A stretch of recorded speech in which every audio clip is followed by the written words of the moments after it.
Good evening to all of you. Welcome to the अपक्यू CSC academy.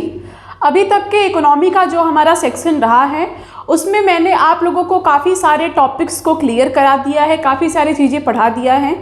और अगर आप लोग मेरी क्लासेस देख रहे होंगे तो मैं एकदम क्रम से चल रही हूँ। ऐसा नहीं है कि बीच में से कोई भी टॉपिक उठाया और उसी के ऊपर लेक्चर दे दिया, ऐसा नहीं है। मैं एकदम क्रम से आप लोगों को भारतीय अर्थव्यवस्था पढ़ा रही हूँ, UPSC के एग्ज़ाम के ओरिएंटेड। ठीक है, प्री और मेंस दोनों को साथ साथ लेके चल रही हूँ, क्योंकि अभी जो मेरी स्ट्रेटजी है वो दोनों को मिक्सअप करके है, प्री कम मेंस की स्ट्रेटजी है। तो इसीलिए मैं उन दोनों के ही लिहाज से आप लोग को क्लासेस दे रही हूँ, ताकि जो भी चैप्टर मैं आप लोग को पढ़ाऊँ उससे रिलेटेड आप मेंस के भी क्वेश्चन अटेम्प्ट कर ले जाएँ और प्रीलिम्स के भी क्वेश्चन अटेम्प्ट कर ले जाएँ। ठीक है, तो इसी में हम देखें तो हमारा जो इंडियन इकॉनमी है बेसिकली अगर हम देखें तो दो पार्ट में डिवाइडेड है। ठीक है, वो दो पार्ट कैसे? एक तो ऐसे टॉपिक होते हैं जो कि पढ़ने और समझने के लिहाज से थोड़े इजी होते हैं। ठीक है, बहुत ही इजीली आपको एक बार दो बार अच्छे से पढ़ेंगे आपको समझ में आ जाएंगे कि हाँ ये क्या है, क्या कह रहा है, क्या इसकी अवधारणा है, क्या है, मतलब एंड ऑल जो भी उसका उस टॉपिक में जितनी भी चीज़ें मेंशन हैं आप उनको 1 से 2 रीडिंग में समझ जाएंगे, पर्याप्त है उतना। लेकिन उसी के अदर पार्ट में अगर हम देखें, दूसरे साइड में जो दूसरा भाग है इकोनॉमी का, इंडियन इकोनॉमी का जो सिलेबस है उसका, तो उसके दूसरे पार्ट को अगर हम देखें तो उसमें जो चैप्टर्स हैं, जो टॉपिक्स हैं इंक्लूडेड, वो थोड़े से आपको समझने के लिहाज से क्या होंगे, इनके अकॉर्डिंग टफ रहेंगे। ठीक है, पहले पार्ट में टर्मोलॉजी का भी उतना ज़्यादा खेल नहीं है। टर्मोलॉजी जो है वो बहुत नॉर्मल सी टर्मोलॉजी है, अगर आप थोड़ा सा ध्यान देते हैं तो आप समझ जाएंगे। लेकिन जब सेकंड पार्ट हम लोग आएंगे, बैंकिंग, बीमा, निवेश, इन सारी चीज़ों पर आएंगे हम, तो टैक्सेशन वगैरह जब हम पढ़ेंगे, वैदेशिक क्षेत्र पढ़ेंगे, तो यहाँ पर क्या है, यहाँ पर टर्मिनोलॉजी बहुत इंपॉर्टेंट हो जाती है। जब हम प्राइमरी सेक्टर पढ़ेंगे, सेकेंडरी सेक्टर पढ़ेंगे, टर्शियरी सेक्टर पढ़ेंगे, तो ये सारी चीज़ें थोड़ा सा समझने के लिहाज से इन सभी टॉपिक से क्या रहेंगी, थोड़ा सा टफ रहेंगे। ठीक है, ऐसा नहीं कि वो आप समझेंगे नहीं या वो एकदम सर से ऊपर जाएगा, ऐसा बिल्कुल नहीं है। एक एक चीज़ को मैं आप लोगों से क्लियर कराते हुए ही एक एक टॉपिक को आगे बढ़ाऊंगी और हर एक टॉपिक को विस्तार से पढ़ाऊंगी जैसे ही हमारे वो सेक्शंस आएंगे पार्ट बी।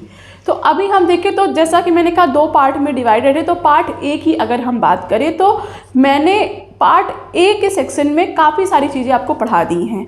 अब सिर्फ 2 से 3 चैप्टर हैं ऐसे जो कि बचे हैं, उसके बाद हम किस पे आएंगे, पार्ट बी पे आएंगे।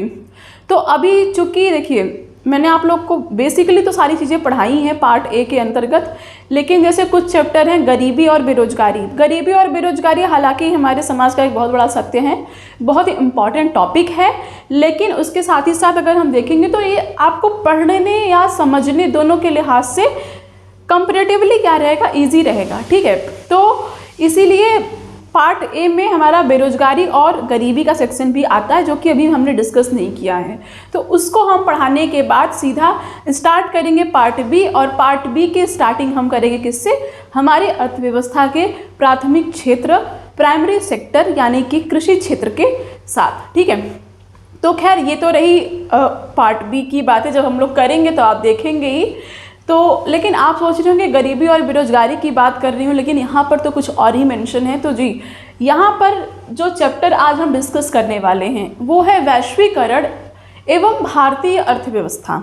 ठीक है, अब ये चैप्टर कहाँ से है अगर मैं आपको बताऊं तो आप लोगों ने 10th की इकोनॉमी की NCERT अगर देखी है। ठीक है, देखिए रीज़न क्या है कि मैं आप लोगों को जो भी पढ़ा रही हूँ इकोनॉमी का चैप्टर, जो भी सेक्शन पढ़ा रही हूँ आपको, किसी एक पर्टिकुलर बुक से मैं नहीं पढ़ा रही हूँ। आप मेरे सारे चैप्टर को अगर आप देखेंगे तो आपको वो किसी एक जगह पर नहीं मिलेगी, 2-3 जगहों को इंक्लूडिंग NCERT ऑल्सो, मैं सभी चीज़ों को लेकर के जहाँ से मुझे जो चीज़ें जैसे इंपॉर्टेंट लग रही हैं मैं आपको उस चीज़ को पढ़ा रही हूँ। ठीक है, तो मैं रमेश सिंह भी कवर करती हूँ, NCERT भी कवर करती हूँ, और 1-2 बुक और हैं जिनको मैं उसमें कवर करती हूँ। तो बेसिकली मेरा कोई एक पर्टिकुलर बुक नहीं है जिसको मैं टारगेट करके आपको इकोनॉमी की क्लास दे रही हूँ। ठीक है, तो जब मैंने आप लोगों को आर्थिक सुधार पढ़ाया था तो उदारीकरण, वैश्वीकरण, निजीकरण और इकोनॉमिक रिफॉर्म से रिलेटेड जो भी बैकग्राउंड्स रहे हैं, जो प्रोज एंड कॉन्स रहे हैं, ये सारी चीज़ें मैंने आपको डिटेल में बताई हुई हैं। क्लास भी प्लेलिस्ट में पड़ा हुआ है, आप जा कर के उसको देख सकते हैं अगर आपने नहीं देखा है तो। फिलहाल वो तो आर्थिक सुधार से रिलेटेड चीज़ें थी कि इकोनॉमिक रिफॉर्म से डायरेक्टली क्वेश्चंस आते हैं तो आप उनको कैसे टैकल करेंगे। लेकिन अब आता है वैश्वीकरण। जब हम एलपीजी रिफॉर्म की बात करते हैं, एलपीजी रिफॉर्म की जब हम बात करते हैं, लिबरलाइजेशन यानी कि उदारीकरण, प्राइवेटाइजेशन यानी कि निजीकरण, ग्लोबलाइजेशन यानी कि वैश्वीकरण। तो इन तीनों की जब हम बात करते हैं तो इन तीनों में अगर आप देखें तो सबसे जो इम्पॉर्टेंट है वो है वैश्वीकरण। ठीक है, वो क्या है? वैश्वीकरण। क्योंकि इन दोनों का जो लक्ष्य है वो वैश्वीकरण के ऊपर आकर के क्या होता है? एंड होता है, ख़त्म होता है। चाहे वो उदारीकरण हो, निजीकरण हो, उसका एक सीधा तात्पर्य है वैश्वीकरण का उद्देश्य प्राप्त करना। ठीक है, तो इनमें सबसे इम्पॉर्टेंट क्या हो जाता है? वैश्वीकरण। तो इसीलिए हम क्या कर रहे हैं, आपको वैश्वीकरण का एक अलग टॉपिक प्रोवाइड करा रहे हैं और उसके साथ ही हम बताएंगे कि ये वैश्वीकरण है क्या और वैश्वीकरण का हमारी अर्थव्यवस्था में क्या मतलब है और अर्थव्यवस्था से इतर भी इसका और किन किन चीज़ों से संबंध है। और दूसरा तो ये वैश्वीकरण का भारत पर क्या इम्पैक्ट है। ठीक है, और भारत या विश्व में ये कितना तर्कसंगत है, इन सभी चीज़ों की हम बात करेंगे। ये सेक्शन जो मैं आज आपसे डिस्कस करने जा रही हूँ, ना सिर्फ हमारे देश में, ये अगर आप देखेंगे तो ये किसी भी देश में काम करेगी। ठीक है, आप चाहे इंडिया की इकॉनमी पढ़ेंगे, चाहे किसी भी कंट्री की इकॉनमी पढ़ेंगे, जब बात आएगी ग्लोबलाइजेशन की तो ये सेक्शन जो है वो कहीं का भी आपको काम कर देगा। ठीक है, क्योंकि इसमें स्पेसिफिक इंडिया का बस नाम है क्योंकि हमारा देश भारत है, लेकिन ये हर एक कंट्री को टारगेट करेगी। ठीक है, अब चूंकि मैंने आप लोगों से बताया कि क्लास 10th की एनसीईआरटी जो है हमारी, उसको मैंने देखा था तो इसमें मुझे ये चैप्टर मिला जो कि आपको क्लास 10th की एनसीईआरटी में अगर आप देखेंगे तो आपको ये वाला चैप्टर आपको मिलेगा 4थे नंबर पर। ठीक है, वैश्वीकरण और भारतीय अर्थव्यवस्था। ठीक है, वैश्वीकरण एवं भारतीय अर्थव्यवस्था का ये सेक्शन आपको 4थे चैप्टर पर मिलेगा क्लास 10th की एनसीईआरटी में। आप अगर आपके पास है तो आप उसको अच्छे से पढ़िएगा, उसका पूरा जो सार तत्व है। ठीक है, बहुत सारे एग्जाम्पल्स दिए हैं इसमें, काफ़ी अच्छे से इसमें वैश्वीकरण के प्रॉज एंड कॉन्स, हर चीज़ों को, भारत से उसका रिलेशन, अदर कंट्री से उसका रिलेशन, हर चीज़ को बहुत अच्छे से बताया गया है इसमें। तो इसी का पूरा सार तत्व, ठीक है, एक तरीके से आप देखें तो इसकी पूरी समरी मैं आप लोग को यहाँ पर प्रेजेंट कर रही हूँ और इस तरीके से मैंने उसको डिवाइड किया है अपने अकॉर्डिंग।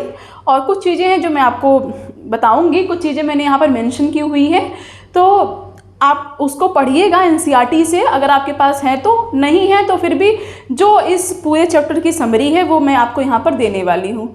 ठीक है, तो फिलहाल हम देखते हैं कि हमारा ये चैप्टर कहता क्या है क्या ये सेक्शन। इसको अगर हम देखें तो सबसे पहले तो वैश्वीकरण की परिभाषा मैंने आपको इकोनॉमिक रिफॉर्म में बताई थी, लेकिन अब चूंकि ये क्लास उसी के ओरिएंटेशन पे है तो आपको सबसे पहले उसकी परिभाषा जाननी पड़ेगी। और परिभाषा भी कैसे, जो एनसीईआरटी में इंक्लूड है। ठीक है, जो एनसीईआरटी में लिखी गई है वो परिभाषा मैंने यहाँ पर आप लोग के लिए लिखा है। विभिन्न देशों के मध्य परस्पर संबंध एवं तीव्र एकीकरण की प्रक्रिया क्या कहलाती है? वैश्वीकरण कहलाती है। ठीक है, ये बेसिकली ये डेफिनेशन जो है वो एनसीईआरटी में इंक्लूड है, एनसीईआरटी में लिखा हुआ है।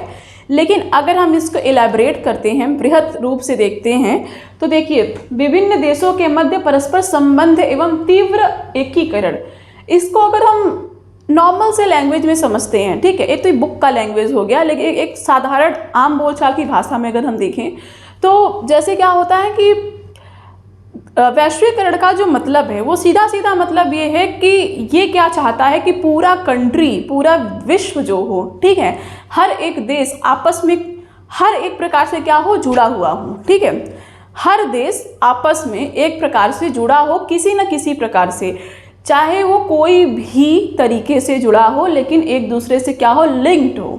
ठीक है, और उनका एकीकरण रहे, मतलब ऐसा ना हो कि आप किसी भी तरीके से किसी बाहरी दुनिया से क्या है, विलग हैं, अलग थलग है, नहीं, आप हर एक देश से डिपेंडेंट रहिए, मतलब परस्पर निर्भरता वाली जो चीज़ें होती है, डिपेंडेंट का मतलब ये नहीं कि पूरी तरीके से आश्रित रहिए, परस्पर निर्भरता होनी चाहिए कि कुछ ज़रूरतें आप उनकी पूरी करिए, कुछ ज़रूरतें वो आपकी पूरी करेंगे, और किसी न किसी वजहों से आप क्या रहिए, उनसे कनेक्टेड रहिए। ठीक है, तो इसकी ये बात करता है कि विभिन्न देशों के मध्य परस्पर संबंध, उनका बीच का रिलेशन, और दूसरा तीव्र एकीकरण, ठीक है, उसकी बात करता है। और यही प्रक्रिया क्या कहलाती है, वैश्वीकरण कहलाती है, जिसको इंग्लिश में आप कहते हैं ग्लोबलाइजेशन। ठीक है, ग्लोबलाइजेशन या वैश्वीकरण, आप जो भी कहिए। तो ये तो रही इसके अर्थ की बात, परिभाषा की बात। अब देखिए, अब हम एक चीज़ और समझेंगे कि क्या वैश्वीकरण सिर्फ अर्थव्यवस्था के लिए मायने रखती है। तो इसका सीधा सीधा जवाब होगा कि नहीं, वैश्वीकरण केवल इकॉनमी में ही नहीं है, हमारे समाज में भी है। ठीक है, हमारी संस्कृति में भी है, हमारे पॉलिटिक्स में भी है। वैश्वीकरण हर एक फैक्टर पे काम करती है। हो सकता है कि किसी भी देश से हमारा आर्थिक संबंध ना हो, लेकिन सांस्कृतिक संबंध बहुत अच्छा हो। किसी देश से हमारा सांस्कृतिक आर्थिक दोनों ना हो, लेकिन पॉलिटिकल संबंध बहुत अच्छा हो। किसी देश से हमारा इकोनॉमिक रिलेशन बहुत अच्छा हो। अब जैसे हम एक एग्जाम्पल की बात करें तो चाइना को आप देखते हैं, चाइना जो है, चीन, ठीक है, चीन से हमारे बहुत विवाद हैं, बॉर्डर पर लड़ाइयाँ होती रहती हैं, ऐप्स को उनके बैन किए जाते हैं, बहुत सारी चीज़ें होती हैं, लेकिन बावजूद इसके एक दूसरे साइड में चाइना और इंडिया का जो ट्रेड है वो चल रहा है।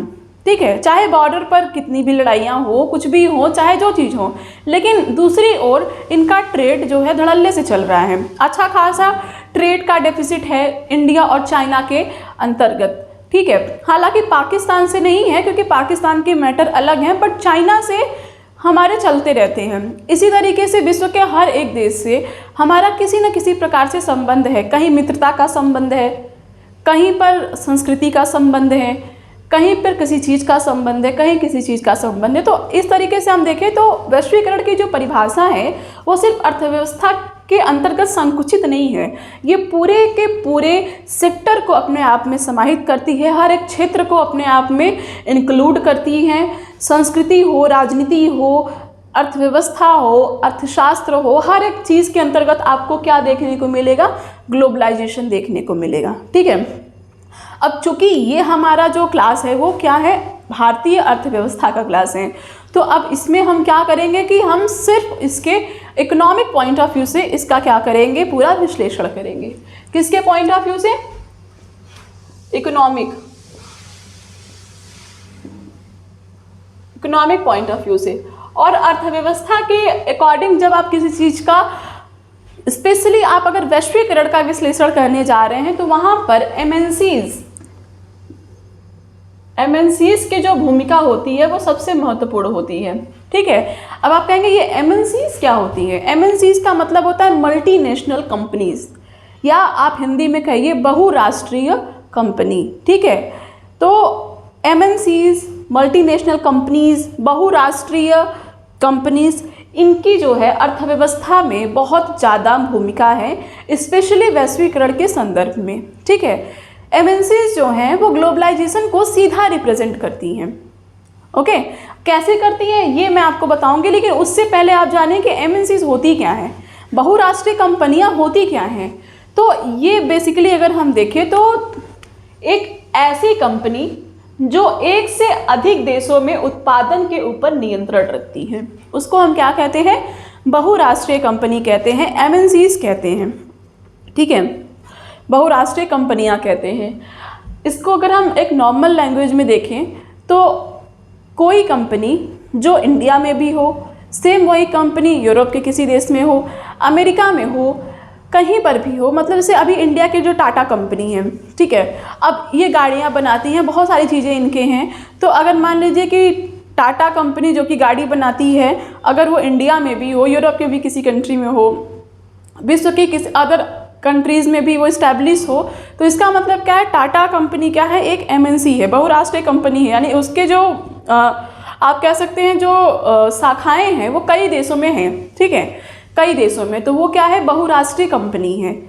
वो इंडिया में भी कारोबार देखता है, वो यूरोप में भी कारोबार देखता है, वो अफ्रीका में भी कारोबार देखता है। तो ऐसे में क्या है कि वो इंडिया का एक कंपनी वो कई देशों के कारोबार के ऊपर क्या रखता है, नियंत्रण रखता है अपने कंपनी से रिलेटेड। तो उसी को हम क्या कहते हैं, मल्टीनेशनल कंपनीज कहते हैं, एमएनसीज कहते हैं या बहुराष्ट्रीय कंपनी कहते हैं। ठीक है, तो अब इनका क्या रोल है हमारी वैश्वीकरण को लेकर के, अर्थव्यवस्था में क्या रोल है एमएनसीज का।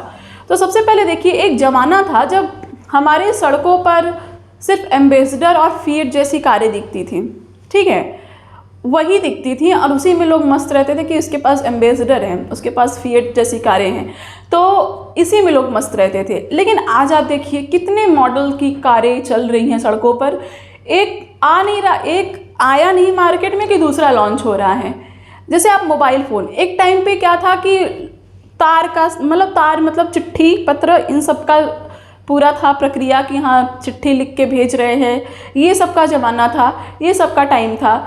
उसके बाद आया फ़ोन, टेलीफ़ोन, आप लोग जानते हैं टेलीफ़ोन आया, एक घर टेलीफ़ोन रहता था घर में एक, तो उस पे बातें होती थी। फिर धीरे धीरे वो नोकिया का पुराना वाला सेट आया। तो ऐसे करते करते आज के डेट में अगर आप देखिए तो जहाँ एक टाइम पर कुछ नहीं था, हम कम्युनिकेशन के लिए कुछ भी नहीं था कि अगर हम किसी से 1 किलोमीटर दूर भी हैं तो उससे हम कम्युनिकेट नहीं कर पाएंगे जब तक हम उसके पास नहीं जाएंगे।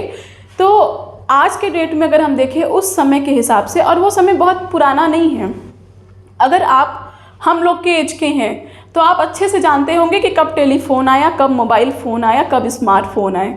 आप अच्छे से इन चीज़ों को देखे होंगे क्योंकि ये सब हम लोग के सामने ही आए हैं, तो बहुत ज़्यादा नहीं है। हमारे फादर के एरा में देखिए, जब हमारे फादर हमारे उम्र के रहे होंगे तो उस टाइम पर ये सब कुछ नहीं था। लेकिन आज देखिए हम लोग के टाइम में कितनी ज़्यादा डेवलपमेंट हो गई है। मोबाइल की एक सीरीज़ लॉन्च होती नहीं, एक सीरीज़ मार्केट में आई नहीं कि दूसरी लॉन्च हो जा रही है। आईफोन तो ऐसे लॉन्च होता है जैसे नई नई स्टाइल की मैगी बन रही हो। तो ये इतने धड़ल्ले से जो ये कारोबार चल रहे हैं वो किसकी देन है? ये वैश्वीकरण की देन है, और वैश्वीकरण में मल्टीनेशनल कंपनीज़ की देन है। ठीक है, तो इसकी भूमिका हमारे अर्थव्यवस्था में बहुत ज़्यादा है। आप अगर देखेंगे तो एमएनसीज जो हैं, जैसे कोई कंपनी है वो गाड़ियाँ बनाती हैं और उसको इंडिया, चूँकि आप देखेंगे तो एक बहुत बड़ा मार्केट है। ठीक है, मार्केट के तौर पर भारत की बहुत लोकप्रियता है क्योंकि भारत की पॉपुलेशन इतनी ज़्यादा है, मध्यवर्गीय परिवार बहुत ज़्यादा है, यूथ बहुत ज़्यादा है। तो इसके लिहाज से हर एक देश इंडिया में मार्केट को देखता है, प्रॉफिट को देखता है कि अगर हम इंडिया में अपने सामानों को बेचेंगे तो बहुत मार्जिन मिलेगा, बहुत प्रॉफिट होगा। तो ऐसे में क्या होता है कि कुछ लोग क्या करते हैं कि हमारे ही यहाँ के किसी मतलब कोई कंपनी है, छोटी मोटी कंपनी, कुछ लोग उसी को ख़रीद लेते हैं। कुछ लोग क्या करते हैं कि अपनी कंपनी को हम इंडिया में आकर के इस्टेब्लिश करते हैं, और कुछ लोग क्या करते हैं इंडिया के आसपास किसी अदर कंट्री में इस्टेब्लिश करके इंडिया में सामान बनवा करके बेचते हैं, और वहाँ से सामान का क्या करते हैं, विक्रय करते हैं, बेचा जाता है उसको इंडिया के मार्केट में। तो ऐसे कई टाइप की सीरीज़ चलाते रहते हैं ये लोग। तो जिसको हम एक तरीके से हम देखें तो ये जो प्रक्रिया है मल्टीनेशनल कंपनीज़ का, इसी को हम क्या कहते हैं, एफडीआई, यानी कि फॉरेन डायरेक्ट इन्वेस्टमेंट या फिर विदेशी निवेश। ठीक है, एमएनसीज जो हैं, जैसे कोई एक कंपनी है, ठीक है, अगर उसने क्या किया कि भारत में कोई एक छोटी सी कंपनी है, उसको खरीद लिया कि चलो ठीक है तुम काम कर रहे हो, तुम्हारा बहुत नाम है, लेकिन तुम उतने नहीं हो जितना हम हैं, क्योंकि हम मल्टीनेशनल कंपनी है। तुम एक साधारण से अपने क्षेत्र की कंपनी हो या फिर 2-4 क्षेत्रों में तुम प्रचलित हो, तो उसको खरीद के अपनी ब्रांडिंग दे देते हैं, अपना उसका हर चीज़ खरीद लेते हैं। जहाँ पहले वो अपने नाम से जाना जाता था, अब इनके नाम से जाना जाएगा, इनके नाम से चीज़ें बिकेंगी, और ना सिर्फ भारत में बिकेंगी बल्कि भारत में बनेंगी, भारत के मार्केट में भी जाएंगी, उसके साथ ही साथ ये जहाँ से आई हैं वहाँ भी जाएंगी और अदर देशों में भी जाएंगी। तो अब इनका जो कारोबार क्या हो गया, वो मल्टीनेशनल हो गया, वैश्विक स्तर पर हो गया। तो इसी प्रकार से वो कंपनी क्या बन जाएगी, एक एमएनसी बन जाएगी, मल्टीनेशनल कंपनी बन जाएगी। और भारत में भी क्या आएगा, एफडीआई, क्योंकि एफडीआई आए हैं, फॉरेन इन्वेस्टर्स आए हैं, तभी तो इन्वेस्ट किया उन्होंने। या फिर अगर मान लीजिए कि उन्होंने अगर सीधा से उन्होंने कोई कंपनी नहीं खरीदी, लेकिन हमारे देश से किसी भी प्रचलित जो हमारी कंपनी है उसमें इन्वेस्टमेंट कर दिया। जैसे आपने देखा होगा फोर्ड्स जो कार बनाते हैं, फोर्ड्स मोटर्स, तो वो जब इंडिया में इस्टेब्लिश हुए थे तो टाटा महिंद्रा एंड महिंद्रा के सहयोग से उनकी क्या की गई थी, इंडिया में स्थापना की गई थी फोर्स मोटर्स के संयंत्र की। ठीक है, इसमें महिंद्रा जो हमारी मोटर जो बनाती हैं महिंद्रा एंड महिंद्रा, इन्होंने उसका सहयोग किया था इंडिया में उसको इस्टेब्लिश करने के लिए फोर्स को। ठीक है, तो फोर्स को अगर देखें तो वो इंडिया में है, इंडिया में कारें बनाती हैं, और अगर आप देखेंगे तो लाखों हज़ारों कारें उन्होंने इंडिया में बेचे हैं, और उसके साथ ही साथ उन्होंने यूरोप कंट्रीज़ में, अफ्रीकन कंट्रीज़ में और भी बहुत जगह पर अपनी कारें बेची हैं। टाटा जो कि हमारी इंडिया की अपनी स्वदेशी कंपनी है, तो टाटा भी अपने यहाँ भी बेचती हैं, बाहरी देशों में भी बेचती है। तो ये सब क्या है, एक तरीके से अगर हमारे देश की कोई कंपनी बाहर जा कर के किसी दूसरे देश में इन्वेस्ट करती है, उनके यहाँ पर अपने कंपनी को इस्टेब्लिश करती है, तो हम कहते हैं कि यहाँ से जो इन्वेस्टमेंट है वो किसी दूसरे देश में गया है। जब कोई और कंपनी हमारे देश में आकर के कोई कंपनी खरीदती है, कोई कंपनी इस्टेब्लिश करती है, तो हम कहते हैं कि हमारे यहाँ पर इन्वेस्टमेंट आया है। तो हमारे यहाँ पर जब इन्वेस्टमेंट आते हैं तो इससे क्या होता है, हमारे यहाँ पर मार्केट में प्रोडक्शन बढ़ने लगता है। और इसका एक ये भी दिखता है कि भारत में चूँकि अगर आप देखें तो अगर FDI आएगी तो उत्पादन तीव्र गति से होगा, और FDI आने का एक जो बेनिफिट ये भी होता है कि ना सिर्फ उत्पादन बढ़ता है, मतलब एक ये भी हो सकता है कि मान लीजिए कोई कंपनी भारत में आती है तो वो अपने साथ कोई नई टेक्नोलॉजी लेके आए कोई चीज़ बनाने का, ताकि उसको और जल्दी और बेहतर तरीके से बनाया जा सके, तो कोई ऐसी टेक्नोलॉजी लेकर के भी आएगी। तो इससे क्या होता है कि ना सिर्फ हमें इन्वेस्टमेंट मिलती है, हमारे यहाँ उत्पादन बढ़ता है, बल्कि हमें नई तकनीकी भी मिलती है, नई तकनीकी का हमें ज्ञान भी होता है। और चूँकि जब इन्वेस्टर्स आएंगे, प्रोडक्शन बढ़ेगा, तो रोज़गार का भी सृजन होगा, तो इससे लोगों को रोज़गार भी मिलने की संभावनाएं बढ़ती हैं। ठीक है, तो मल्टीनेशनल कंपनी की बहुत भूमिका रहती है किसी भी देश में वैश्वीकरण के मामले में। ठीक है, लेकिन अगर हम MNCs की बात करें, तो जब भी ये अपने कारखाने इस्टेब्लिश करती हैं तो ये ऐसी प्लेस को देखती हैं जहाँ से एक तो मार्केट जो हो वो निकट हो, पास हो। ठीक है, दूसरा वहाँ का लेबर जो क्या हो, सस्ता हो, लेबर क्या हो, सस्ते हो, और तीसरा संसाधन की भी पर्याप्तता हो, संसाधन भी सुलभता से क्या हो, उपलब्ध हो जाए। ठीक है, तो ये सभी चीज़ों को ये ध्यान में रख करके ही क्या करती हैं, इन्वेस्टमेंट करती हैं, और इन सब चीज़ों को ध्यान में रख करके ही ये अपनी कंपनीज़ को इस्टेब्लिश करती हैं। ठीक है, तो एक तो ये फैक्टर हैं कि श्रम सस्ता हो, संसाधनों की उपलब्धता हो, ठीक है, सुलभ उपलब्धता हो, दूसरा मार्केट क्या हो, निकट हो। लेकिन इसके अलावा एक और भी बहुत इम्पॉर्टेंट चीज़ है, वो ये है कि वो देखते हैं कि उस देश की आंतरिक गतिविधियाँ कैसी हैं। आंतरिक गतिरोध तो बहुत ज़्यादा नहीं है, मतलब जिसको हम कहते हैं इंटरनल सिक्योरिटी।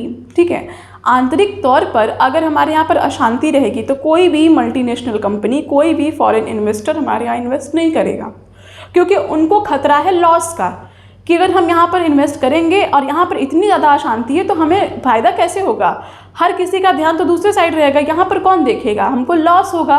तो इनका जो सीधा सीधा तात्पर्य है वो है प्रॉफिट से।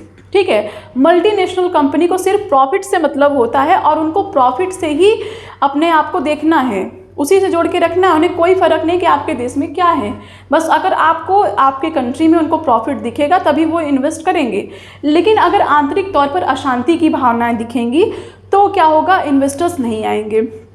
कानून अगर बहुत ज़्यादा जटिल हों, जैसे कि पहले बहुत ज़्यादा जटिल कानून थे, इस वजह से इन्वेस्टर्स आते ही नहीं थे इंडिया में। कौन इतना पेपर वर्क करेगा, टेबल टू टेबल कौन ले जा कर के परमिशंस लेगा, तो लाइसेंस मिलने में इतनी प्रॉब्लम होती थी कि इसीलिए इन्वेस्टर्स आते नहीं थे पहले। लेकिन फिर बाद में धीरे धीरे सरकार ने लाइसेंस की जो नीति थी लाइसेंसिंग की, उसको सरल किया, एकल window system, one window system को क्या किया, उसको आगे बढ़ाया, उसके ऊपर काम किया। तो इससे क्या है, इन्वेस्टर्स जो है इंडिया में आने लगे, अब उनको प्रॉफिट भी मिलने लगा, तो ज़्यादा से ज़्यादा लोग आने लगे। तो इस वजह से देखा जाए तो तब और आज के हिसाब से देखो तो इंडिया में बहुत ज़्यादा इन्वेस्टर्स आ रहे हैं। हालांकि फिर भी अभी उतने पर्याप्त नहीं है, और भी आने चाहिए जो हिसाब से हमारे इंडिया का स्ट्रक्चर है। लेकिन कुछ ना कुछ रीज़न है, हमारे यहाँ पर कोई ना कोई चीज़ें चलती रहती हैं।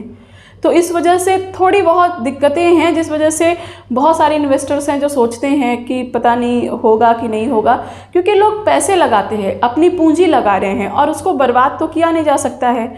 आप अगर 1 रुपया भी कहीं इन्वेस्ट करते हैं तो आप पूरी तरीके से सोच समझ के करते हैं, तो ये तो करोड़ों लगाते हैं, तो ये ऐसे नहीं कर देंगे। तो इसीलिए माहौल भी, परिवेश भी बहुत अच्छा होना चाहिए, उसकी वजह से ही इन्वेस्टर्स हमारे देश में आते हैं, ठीक है। और वैश्वीकरण यही तो है, एमएनसीज की बहुत बड़ी भूमिका है वैश्वीकरण में। अगर मल्टीनेशनल कंपनियां, चाहे वो खिलौने बनाती हों, चाहे वो कारें बनाती हों, चाहे वो जो भी टेलीफोन, मोबाइल, अब इन सब जो भी बनाती हों, इनकी बहुत बड़ी भूमिका है वैश्विक बाजार को एकीकरण करने के लिए, वैश्विक बाजार को जोड़ने के लिए, ठीक है। चाइना के खिलौने इंडिया में बिकते हैं, क्यों? क्योंकि इंडिया के खिलौने महंगे होते हैं कंपैरेटिवली चाइना के। तो चाइना के खिलौने एक तो सस्ते, दूसरे देखने में अच्छे लगते हैं। तो अब इंडिया के मार्केट में जब प्रतिस्पर्धा होती है तो चाइना के खिलौने जीत जाते हैं, तो धड़ल्ले से चाइना के खिलौने क्या करती हैं, इंडिया में बिकने लगती हैं। तो इससे क्या होती है, प्रतिस्पर्धा भी उभर करके आती है देशों के बीच में, ठीक है।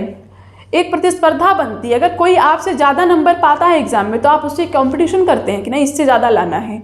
तो अगर हमारे देश के में बनने वाले खिलौने हमारे देश में ही महंगे बिक रहे हैं और दूसरे देश से जो खिलौने आ रहे हैं उनके ऊपर टैक्सेस भी लग रहे हैं, कस्टम ड्यूटी जो लगती है वो भी लग रही है उनके ऊपर, उसके बावजूद भी क्या है कि उनके खिलौने सस्ते हैं हमारे खिलौनों की अपेक्षाकृत।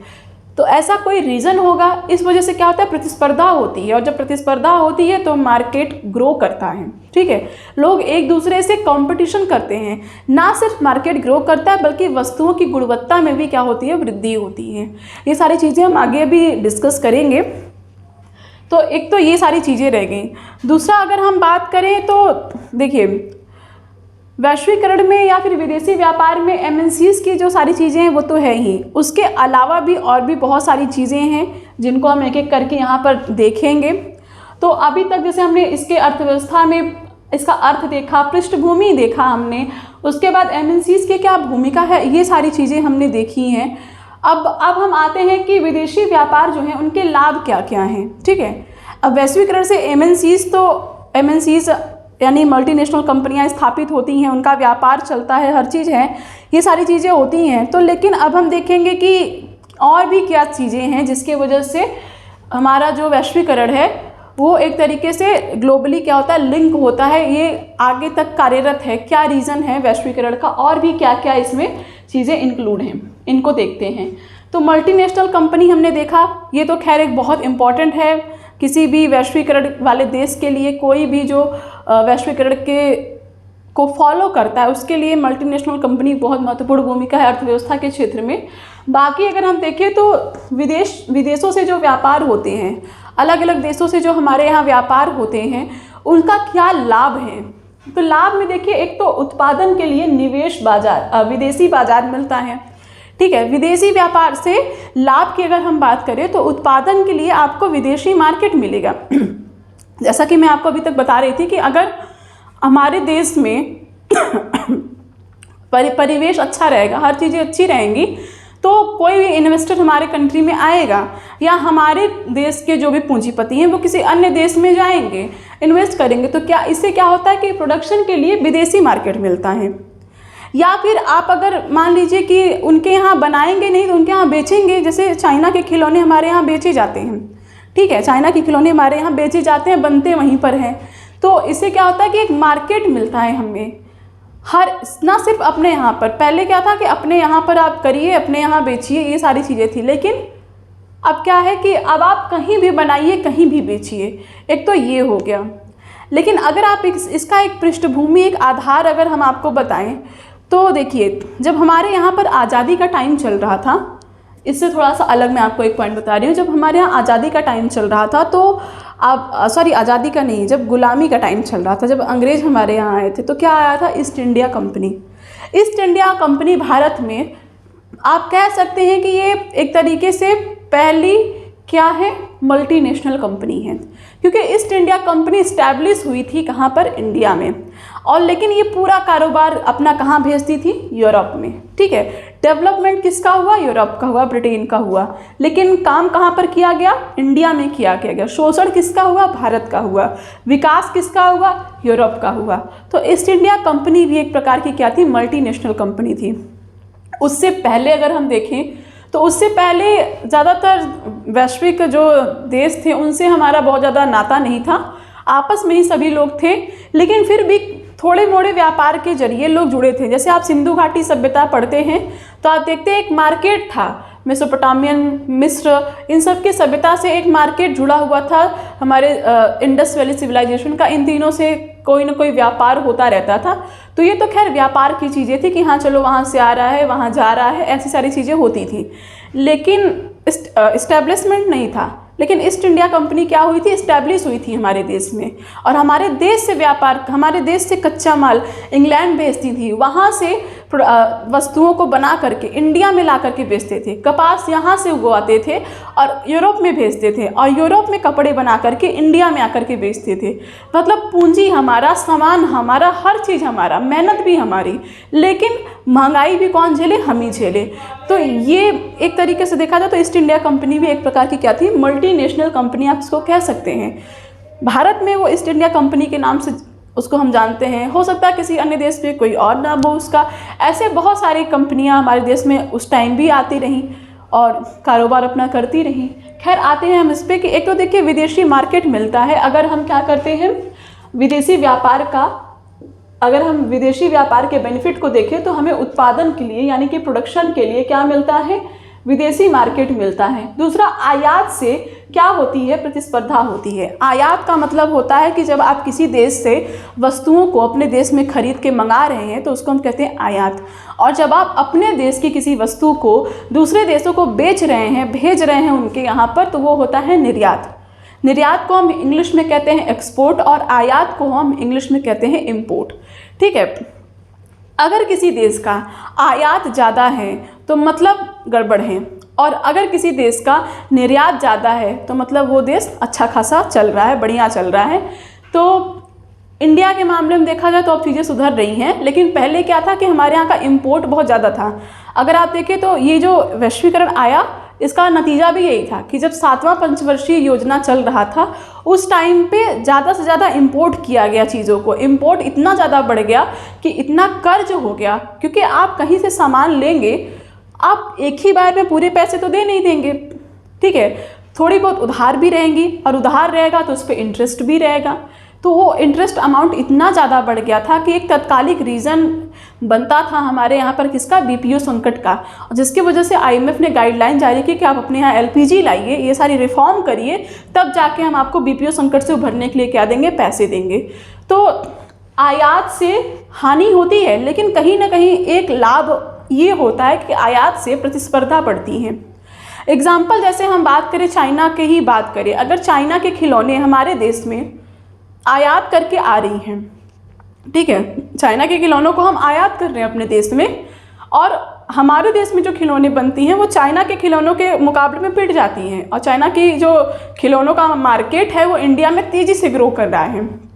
तो ऐसे में क्या होता है कि देखिए, एक तो सरकार ये कर सकती है कि जो सीमा शुल्क है उसको सरकार बढ़ा दे, ठीक है। जब भी किसी देश का सीमा शुल्क बढ़ा दिया जाता है, मान लीजिए चाइना से खिलौने आ रहे हैं और सीमा शुल्क को बढ़ा दिया गया, तो अब जो चाइना से खिलौने आएंगे वो आएंगे महंगे, क्योंकि अब जितने अगर कस्टम ड्यूटी ज़्यादा रहेगी, सीमा शुल्क ज़्यादा रहेगा, तो चीन को उसके ऊपर पैसे देने पड़ेंगे, उस कस्टम ड्यूटी को पे करना पड़ेगा अपने भारत में खिलौनों को भेजने के लिए, यानी कि उसको वो खिलौने भेजने क्या हो जाएंगे? महंगे पड़ेंगे। और जब महंगे पड़ेंगे तो भारत में भी वो क्या बिकेगा? महंगा बिकेगा, क्योंकि उन्हें अपना रेट तो निकलवाना है, किसी भी तरीके से अपना दाम तो उनको निकलवाना ही है। तो इसीलिए अगर आपको प्रतिस्पर्धा रोकनी है, या फिर आप ये कह सकते हैं कि अगर आपको आयात पर प्रतिबंध लगाना है तो आप सीमा शुल्क बढ़ा दीजिए, ठीक है। तो इससे क्या होगा कि लोग आपके यहाँ जब पैसे अपने सामान भेजेंगे तो उनको ज़्यादा से ज़्यादा पे करना पड़ेगा, और जब वो ज़्यादा पे करेंगे तो उसके ऊपर प्राइस भी ज़्यादा रखेंगे, और तब वो मार्केट में महंगा बिकेगा, और जब महंगा बिकेगा तो उसके कंपैरेटिवली क्या होगा कि आपके जो सामान हैं, आपकी जो वस्तुएँ हैं, उनमें प्रतिस्पर्धा थोड़ी कम हो जाएगी। इसको हम अपने इतिहास में जा कर के देखें तो जब अंग्रेज हमारे यहाँ आए थे तो भारत के जो कपड़े बनते थे, भारत की जो हस्त निर्मित वस्तुएं रहती थी, चाहे वो वस्त्र हो, कोई भी वस्तु हो, जब इंग्लैंड में वो जाते थे तो उनकी डिमांड बहुत ज़्यादा रहती थी। इंग्लैंड में, इंग्लैंड के मार्केट में भारतीय कपड़ों की डिमांड बहुत ज़्यादा थी। एक तरीके से आप कहें तो इतनी ज़्यादा थी कि लोग भारतीय कपड़े पहनना बहुत पसंद करते थे इंग्लैंड के निवासी। तो वहाँ के कारोबारियों को बड़ी चिंता हुई, उन्होंने विद्रोह कर दिया इंग्लैंड में कि अगर इस तरीके से इंडियन कपड़ों की डिमांड यहाँ पर बढ़ती रही तो हमारा जो कारोबार है वो तो ठप हो जाएगा, तो ऐसा मत करिए, नहीं तो हम तो दिवालिया हो जाएंगे और भारत के लोग बन जाएंगे। तब ब्रिटिश गवर्नमेंट जो थी उन्होंने क्या किया कि कस्टम ड्यूटी बढ़ा दिया, सीमा शुल्क को इनहेंस कर दिया। अब क्या हो गया, अब वो इतना महंगा हो गया कि अब उस तरीके से वो कारोबार नहीं कर पा रही। धीरे धीरे जो भारतीय मार्केट था इंग्लैंड में वो गिरने लगा, एकदम ख़त्म हो गया। और अब कपड़े ना ले जा करके सीधा कपास इंग्लैंड ले जाने लगे और इंग्लैंड में कपड़े बना करके भारत में आकर के बेचने लगे। ठीक है, और वो कपड़े इंडिया में सस्ते बिकते थे। तो अब इंडिया का जो मार्केट था वो इंग्लैंड में तो ठप हुआ ही, साथ ही साथ इंडिया में भी ठप हो गया। उससे अच्छी क्वालिटी के कपड़े अगर आपको सस्ते दाम में मिलते हैं तो आप क्यों महंगे कपड़े लेंगे जो कि उससे लो क्वालिटी के हैं। तो इससे क्या हुआ कि दोनों ही तरफ से इंडिया का जो मार्केट है वो पिट गया। तो इसी के हिसाब से अगर हम देखें तो जब आयात की अगर हम बात करें तो अगर चाइना के खिलौने भारत में आ रहे हैं और तेज़ी से बिक रहे हैं और इंडिया के जो खिलौनों के मार्केट है वो उससे प्रतिस्पर्धा नहीं कर पा रही है, तो सरकार एक तो ये कर सकती है कि कस्टम ड्यूटी को बढ़ा दे इतना कि चाइना के खिलौने जो है वो ऑटोमेटिकली इंडिया में महंगे हो जाएं, या फिर प्रतिस्पर्धा बढ़ाने के लिए कस्टम ड्यूटी को और कम कर दें, ताकि जब वो वहाँ से सामान आएगा और सस्ते दाम में बिकेगा तो भारत की जो कंपनियां हैं वो उनसे प्रतिस्पर्धा करें और अपने जो प्रोडक्शन है उसमें क्वालिटी लाएं, प्लस उनको सस्ता बनाएं। और इससे क्या होता है कि एक तो कंपटीशन में समाज जो हमारा है अर्थव्यवस्था है उसमें क्या है, वस्तुओं की गुणवत्ता में क्या आती है, निखार आती है। सपोज़ कि अगर कोई ब्यूटी प्रोडक्ट है, कोई कंपनी ब्यूटी प्रोडक्ट कोई क्रीम बनाती है और उसी के पैरेलल कोई दूसरी कंपनी क्रीम बना रही है, और अगर आप देखें कि इसकी क्रीम जो है वो क्वालिटी में भी अच्छी है और रेट में भी कम है, इसकी क्रीम जो है मान लेते हैं कि क्वालिटी में सही है लेकिन रेट उसका हाई है, तो लोग कौन सा लेंगे, वो इसका लेंगे, इसका नहीं लेंगे। ठीक है, तो इस पर क्या होता है, दोनों में क्या होगी, प्रतिस्पर्धा होगी। और जब प्रतिस्पर्धा होगी तो ये अपनी क्वालिटी को भी इन्हेंस करना चाहेगा और कोशिश करेगा कि हम क्वालिटी तो इन्हेंस करें, साथ ही साथ रेट भी कुछ कम रखें, और इन दोनों की प्रतिस्पर्धा होगी। और इससे क्या होगा कि जो हमारे कंज्यूमर हैं उनको बेहतर गुणवत्ता वाली वस्तुएं प्राप्त होंगी। एक तो ये रहा। फिर नेक्स्ट हम देखते हैं वैदेशिक बाजारों का एकीकरण। ठीक है, अब जैसे कि हमने कहा एमएनसीज के थ्रू, मल्टीनेशनल कंपनी के थ्रू क्या होता है, वैश्विक बाजारों का एकीकरण होता है। ठीक है, वही कार की कंपनी यहाँ भी इस्टेब्लिश है, वही किसी यूरोप के देश में, कोई अफ्रीका के देश में, कहीं पर भी वही कार की कंपनी इस्टेब्लिश है, कार्य बना रही हैं, बेच रही हैं, कहीं बना रही हैं, कहीं पर बेच रही हैं, कहीं से उन पर नियंत्रण रखा जा रहा है। तो ऐसी सारी चीज़ें जो होती हैं वो क्या करती हैं, वैश्विक बाजार को जोड़ती हैं। एक एग्जाम्पल हम आपको लेते हैं कि जैसे मान लीजिए कि कोई भी चीज़ हो, जैसे कि सूचना प्रौद्योगिकी से रिलेटेड कोई चीज़ हो। ठीक है, तो इसमें क्या होता है कि मान लीजिए कोई प्रोडक्शन होता है, वो प्रोडक्शन जैसे कि अमेरिका में की कंपनी उस चीज़ का प्रोडक्शन कर रही है, लेकिन उसके लिए कोई चीज़ जो है वो यूरोप से चाहिए, तो वो यूरोप से मंगाएगी, या तो क्या करेगी, अपने जो जितना भी यहाँ से बना सकते हैं इतना यहाँ से बना करके उसको यूरोप में भेजेंगे। अब जो यूरोप में कंपनी है वो उसके आगे का काम करेगी और फिर उसको किसी भी अफ्रीकन कंट्री में या कहीं पर भी उसको किसी भी साउथ एशियन कंट्री में उसको क्या करेगी, बेचेगी। अब इंडिया में चूँकि आप जानते हैं कि हमारे देश में इंग्लिश बोलने वालों की संख्या ज़्यादा, क्योंकि मध्यवर्गीय शिक्षित जो वर्ग के लोग हैं वो बहुत ज़्यादा हैं, तो इंग्लिश भाषा का अच्छा खासा नॉलेज रखते हैं हमारे इंडियंस। तो हमारे इंडिया में कॉल सेंटर्स बहुत ज़्यादा चलते हैं जो कि विदेशी जो व्यापार हैं उनके वस्तुओं की क्या करती हैं, जानकारी उनके कंज्यूमर्स को देती हैं। तो अब प्रोडक्ट है अमेरिका का, वो बना आधा अमेरिका में आधा यूरोप में, बिक रहा है साउथ अफ्रीका में, लेकिन उसका जो जानकारी है उससे रिलेटेड जो भी प्रॉब्लम्स हैं अब वो कंज्यूमर्स को जो उसके बारे में बता रहा है, वो इंडिया के कॉल सेंटर में बैठे जो युवा है वो उनको बताते हैं कि इस प्रोडक्ट में ये कमियां हैं, या फिर इस प्रोडक्ट को आप कैसे एक्सचेंज कर सकते हैं, क्या इस प्रॉफिट है। मतलब मार्केटिंग कौन करवा रहा है, इंडिया के लोग करवा रहे हैं। तो ये एक तरीके से आप देखेंगे कि ये पूरा वैश्विक बाजार क्या है, जुड़ा हुआ है। ठीक है, तो एकीकरण करता है। दूसरा, वस्तुओं, सेवाओं, निवेश, प्रौद्योगिकी का आदान प्रदान। ठीक है, अगर आप, जैसे मैंने कहा कि MNCs भी अगर हमारे यहाँ आती हैं तो नई नई तकनीकों को अगर लेके आती है तो हमें नई टेक्नोलॉजी भी मिलती है, प्लस हमें इन्वेस्टमेंट तो मिलता ही है, साथ ही साथ हम वस्तुओं और सेवाओं का एक दूसरे से क्या कर सकते हैं, आदान प्रदान कर सकते हैं। एक तो विदेश व्यापार का ये लाभ है। दूसरा, पर्यटन में बढ़ोतरी। अगर वैश्वीकरण में हम देखें तो वैश्वीकरण, जैसा कि हमने कहा कि सिर्फ आर्थिक ही नहीं, सांस्कृतिक, सामाजिक और राजनीतिक हर प्रकार से महत्वपूर्ण है। तो पर्यटन बढ़ेगा, लोग एक दूसरे के देश के बारे में जानेंगे। पहले के लोग कौन जानते थे कहाँ है इंडिया, कहाँ है अमेरिका, नहीं जानते थे। आज के लोग हर चीज़ जानते हैं क्योंकि आज हमारे पास उतनी फैसिलिटीज़ हैं। तो अब इससे क्या होगा कि हम अलग अलग देशों में घूमने के लिए क्या होंगे, उत्सुक होंगे, पर्यटन बढ़ेगा। दूसरा तो शिक्षा, रोजगार, बेहतर आय के हेतु आवागमन में वृद्धि होगी। जैसे हम देखते हैं नासा की अगर हम बात करें तो हमारे नासा जो है, हमारा नहीं है, USA का है, तो नासा में 33% जो साइंटिस्ट हैं वो इंडियन साइंटिस्ट हैं। नासा में जितने इंडियन साइंटिस्ट हैं उतने तो अमेरिका के भी नहीं हैं, ठीक है। तो अगर आप देखें तो नासा से अगर इंडियन साइंटिस्ट को आप हटा दीजिए तो नासा में मतलब एक तरीके से समझ लीजिए कि उसका बहुत ज़्यादा डगमगा जाएगा वो, ठीक है।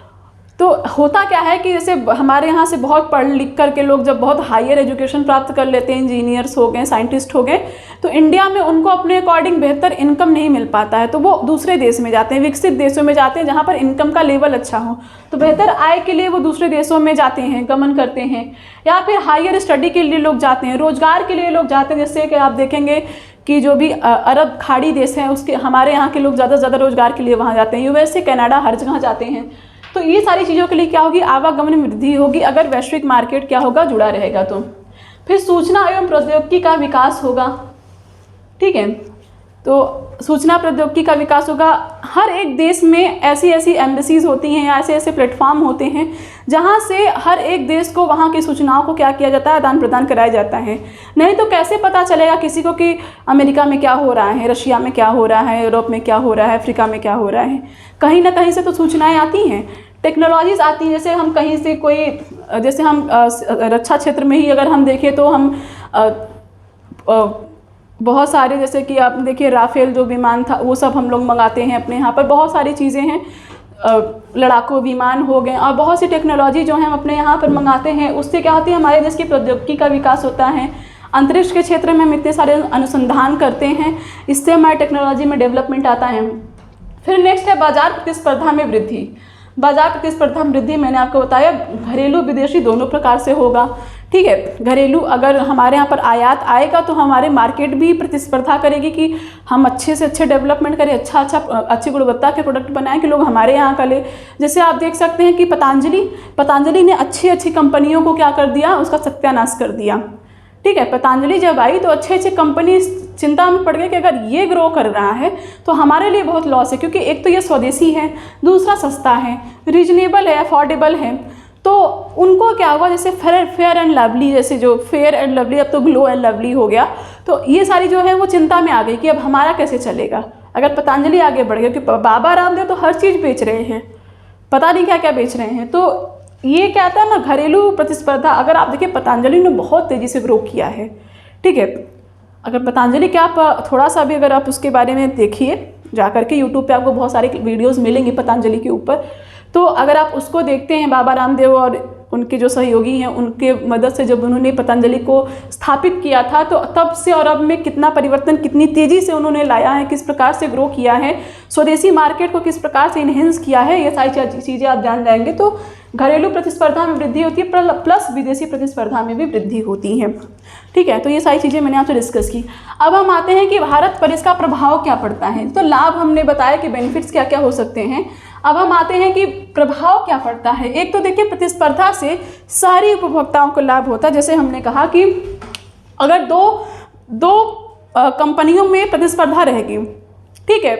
अब ब्यूटी प्रोडक्ट हैं तो दो कंपनियां अगर क्रीम बनाने में प्रतिस्पर्धा करती हैं, साबुन बनाने में प्रतिस्पर्धा करती हैं, तो इससे क्या होगा कि ज़्यादा से ज़्यादा गुणवत्तापूर्ण साबुन बनेंगे, क्रीम बनेगी, सस्ते से सस्ता बनाने की कोशिश करेंगे, अफोर्डेबल प्लस क्या, रीजनेबल प्लस क्वालिटीफुल। तो इससे क्या होगा कि जो कंज्यूमर्स हैं हमारे देश में, शहरी क्षेत्रों के जो उपभोक्ता हैं, क्योंकि देखिए जो अच्छी थोड़ी, देखिए एक तो बहुत सस्ती होती हैं, एक बहुत महंगी होती हैं और एक थोड़ी रीजनेबल होती हैं।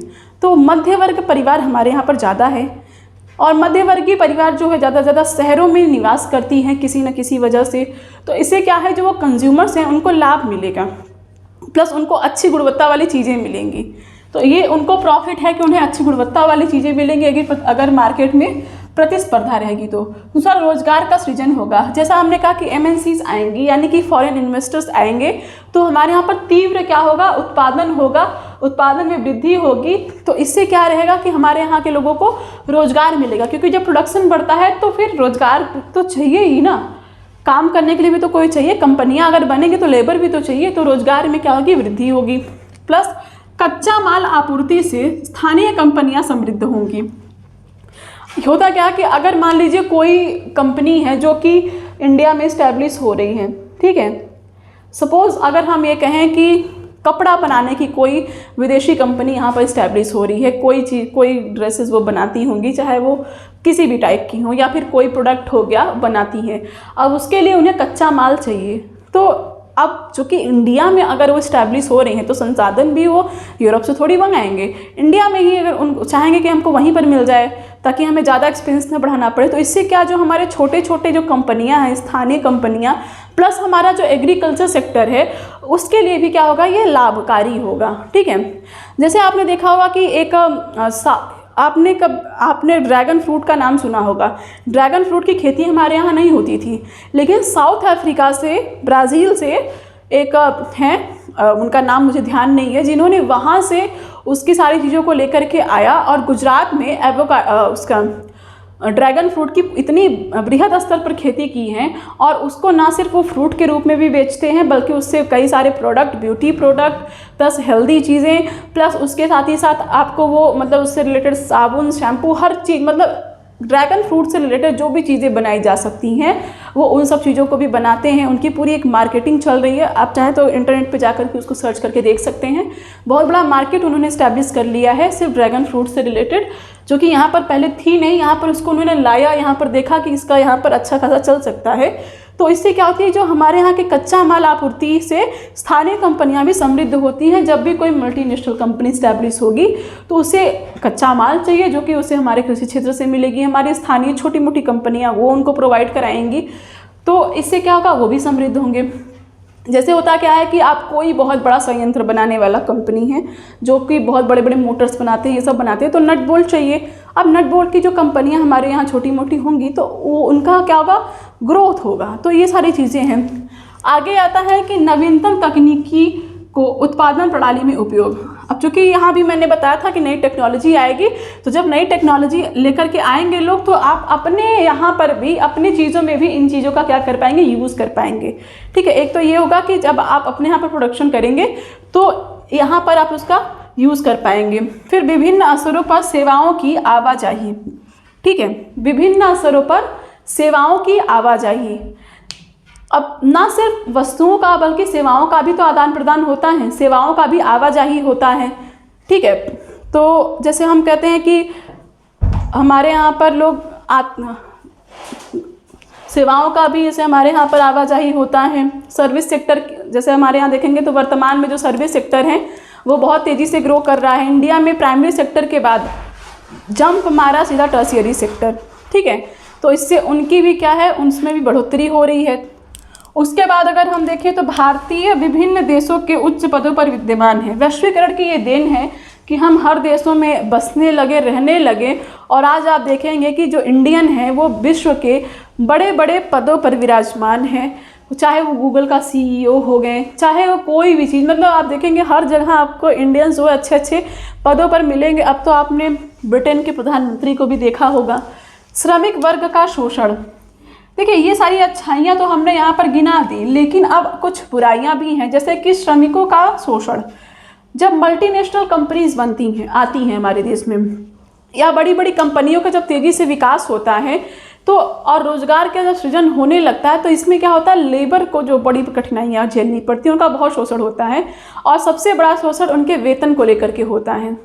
मान लीजिए कि अगर वेतन निर्धारित है 300 रुपया पर डे के हिसाब से, तो लेबर क्या करते हैं कि अपने आप में ही उनका नहीं बैठ पाता। अगर वो संगठित रहें, कि अगर हाँ 300 है तो 300 ही लेंगे, हर कोई ये कहे तब तो सही है। लेकिन अब चूंकि जानते हैं कि उनकी जो मजबूरियां हैं, उन्हें कमाने के लिए कुछ ना कुछ चाहिए, ठीक है, तो वो क्या करते हैं, सस्ता लेबर पे भी काम करने को तैयार हो जाते हैं कि हाँ कोई किसी ने कहा कि तुम 300 ले लो, मेरे यहाँ काम कर दो, तो दूसरा कहेगा कि भाई हम 200 में ही कर देंगे, तो अब वो 200 वाले ही लेंगे। तो इससे क्या होता है कि लेबर का शोषण बहुत होता है। दूसरा तो वेतन में शोषण, वही जैसा मैंने कहा, और सस्ते श्रमिकों में बढ़ोतरी। अब चूंकि कोई कहेगा 300, कोई कहेगा उसके बाद कोई आया कहेगा हम 250 में कर देंगे, कोई आया बोला हम 200 में कर देंगे, कोई आया चलो हम तो 150 में ही कर देंगे। तो इससे क्या होता है ना, सस्ते लेबर की बढ़ोतरी होती जा रही है। तो एक तरीके से देखा जाए जो श्रमिक वर्ग हैं उनका बहुत शोषण है वैश्वीकरण में, ठीक है। एक ये इसका क्या नेगेटिव पॉइंट है, आपको लग रहा कि बस यही एक, तो ये एक बहुत बड़ा है, ठीक है, ये अपने आप में ही बहुत बृहद है, क्योंकि लेबर क्लास जो है वो भी हमारे यहाँ बहुत ज़्यादा है। तो इनका अगर शोषण होगा तो ये एक बहुत ही दुखद बात है हमारे समाज के लिए। यहाँ तक की चीज़ों को हमने डिस्कस किया। अब हम आते हैं कि वैश्वीकरण न्याय संगत कैसे हों। अब चूंकि देखिए वैश्वीकरण एक सच्चाई है, वैश्वीकरण को आप टाल नहीं सकते, ये एक सच्चाई है और ये रहेगी ऑल टाइम। वैश्वीकरण अब नहीं हट सकता है। जैसे प्रधानमंत्री नरेंद्र मोदी जी ने आत्मनिर्भर भारत का जब कॉन्सेप्ट लाया तो जो क्रिटिक्स थे उन्होंने कहा कि ये ग्लोबलाइजेशन के अगेंस्ट है, लेकिन अब उनको कौन बताया कि ग्लोबलाइजेशन तो कभी ख़त्म हो ही नहीं सकता है ना, वो तो हो चुका है, और जो चीज़ हो गया वो कभी जा नहीं सकता है। जब विदेशी मार्केट में हम घुस चुके हैं तो हम घुस गए हैं। मल्टीनेशनल कंपनियों की हम बात करें ना, तो भारत की जितनी जीडीपी है उससे कहीं कहीं ज़्यादा मल्टीनेशनल कंपनीज़ की उनकी खुद की नेटवर्थ होती हैं। आप टाटा का नेटवर्क देखिए, अडानी का नेटवर्क देखिए, अंबानी का नेटवर्क देखिए, जिसका भी आप देखेंगे ये सब उनसे कहीं ज़्यादा होते हैं, ठीक है। कई कई देशों के जीडीपी से ज़्यादा मल्टीनेशनल कंपनी के एक एक कंपनी के नेटवर्थ होते हैं। तो आप कहिए कि अब ये सब चीज़ें छोड़ देंगे, तो नहीं, कभी नहीं, वैश्वीकरण कभी नहीं हट सकता। अब देश अगर आत्मनिर्भर बने अच्छी बात है, लेकिन अगर आप कहें कि वो वैश्वीकरण छोड़ देंगे, ग्लोबलाइजेशन छोड़ देंगे, विदेशी व्यापार छोड़ देंगे, तो कभी नहीं होगा। यहाँ पर है कि अब न्याय संगत वैश्वीकरण, चूंकि अब वैश्वीकरण एक सत्य है, इसको टाला नहीं जा सकता, तो अब इसको न्याय संगत कैसे बनाया जाए ताकि ये दोनों के लिए उपयोगी हो। तो इसके लिए गवर्नमेंट क्या करेगी, सरकार क्या करेगी, समावेशी नीतियाँ बनाएं। मतलब ऐसी नीतियाँ बनाइए आप कि दोनों के लिए प्रॉफिटेबल हो। जैसे कि आप क्या करिए, श्रम कानून जो है, श्रमिकों का जो कानून है उसका उचित क्रियान्वयन कराइए। श्रमिकों के रिलेटेड जितने भी आप कानून हैं उनको भी ध्यान में रखिए। अगर आप पूंजीपतियों का ध्यान रख रहे हैं, लाइसेंस की प्रक्रिया को सरल बना रहे हैं, हर चीज़ आप कर रहे हैं, तो आप श्रमिकों का भी ध्यान रखिए। श्रम कानून को थोड़ा सा अच्छा करिए, उसको इन्हेंस करिए, उसमें सुधार लाइए, उसका अच्छे से क्रियान्वयन कराइए। प्लस जो छोटे मोटे उद्योग हमारे यहाँ पर है, जैसे एमएसएमई जो हैं, मध्यम लघु ऐसे जो उद्योग हैं, छोटे उद्योग जो हस्त निर्मित उद्योग हैं, इन सभी को क्या करिए, संरक्षण दीजिए। मल्टीनेशनल कंपनीज के भारी उद्योगों के चक्कर में आप इनको अनदेखा मत करिए, इनको संरक्षण दीजिए ताकि इनका भी क्या हो, ग्रोथ हो, इनका भी विकास हो, क्योंकि ये डेवलप करेंगे तो हमारे देश का हर वर्ग डेवलप करेगा, ठीक है। और इसी से तो हमारा देश क्या बनेगा, आत्मनिर्भर हमारा देश इसी तो बनेगा, क्योंकि हर कोई सीधे मल्टीनेशनल कंपनी तो नहीं बना सकता। मल्टीनेशनल कंपनी बनाने वाले भी पहले इसी से स्टार्ट किए होंगे। जैसे आप KFC की बात करें तो जो KFC के ओनर हैं वो पहले ठेले पे चिकन बेचते थे, तो उसके बाद KFC का कॉन्सेप्ट सब चीज़ आया। ऐसे ही नहीं आ जाता है कोई चीज़, समय लगता है। तो इसको भी संरक्षण दीजिए, तभी ये आगे चल के बेहतर परफॉर्मेंस दे सकते हैं। उसके साथ ही साथ यहाँ कुछ मैंने पॉइंट्स मेंशन किए हैं कि जनता को भी बदलावों में सहयोग देना चाहिए और दोनों को क्या करना चाहिए, सह अस्तित्व बना करके रहना चाहिए, ठीक है। देखिए इसके साथ हमारा ये टॉपिक ख़त्म होगा। यहाँ पर मैं एक बात आपको समझा दूँ कि ये बदलाव जो हैं ये होंगे अगर आप ये चाहते हैं कि आपके पास हर चीज़ें अवेलेबल हो, हमारा देश अच्छे से ग्रो भी करे, बहुत हम विकसित देश वाले कहलाएं, और आप इन बदलावों को भी एक्सेप्ट नहीं करेंगे तो ये संभव नहीं है, ठीक है, ये संभव नहीं है। आपको सारी सुविधाएं भी चाहिए और आप बदलाव को भी नहीं स्वीकार करेंगे तो ये संभव नहीं है। आपको भी थोड़ा सा क्या होना पड़ेगा, झुकाव आपको रखना पड़ेगा इन बदलावों को लेकर के। जन सहभागिता बहुत ज़रूरी है। अगर आप अपना पार्टिसिपेशन नहीं रखेंगे इन बदलावों को लेकर के तो समाज में ऐसे ही गतिरोध होते रहेंगे, और गतिरोध होंगे तो कोई इन्वेस्टर्स हमारे यहाँ इन्वेस्ट नहीं करेंगे, ठीक है, कोई इन्वेस्टर इन्वेस्ट नहीं करेंगे।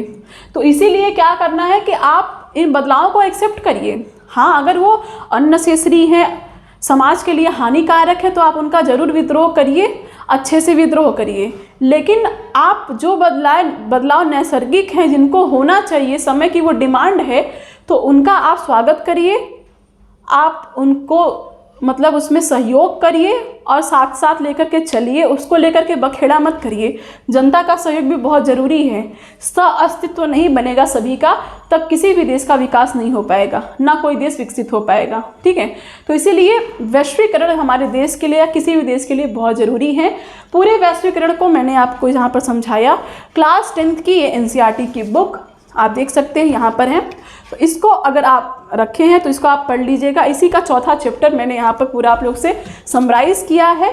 अगर नहीं भी है तो भी ये सारे जो है, ये सभी इसके इम्पॉर्टेंट टॉपिक्स हैं जो कि भारतीय वैश्वीकरण को यहाँ पर रिप्रेजेंट करता है कि वैश्वीकरण यानी ग्लोबलाइजेशन का इंडिया पर क्या इम्पैक्ट है।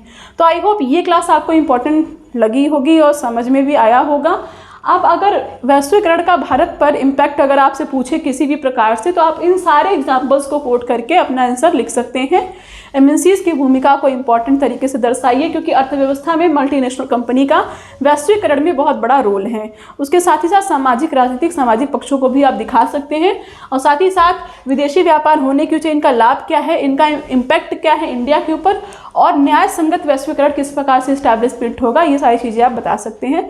तो इस क्लास में सिर्फ इतना ही। Thank you so much for watching.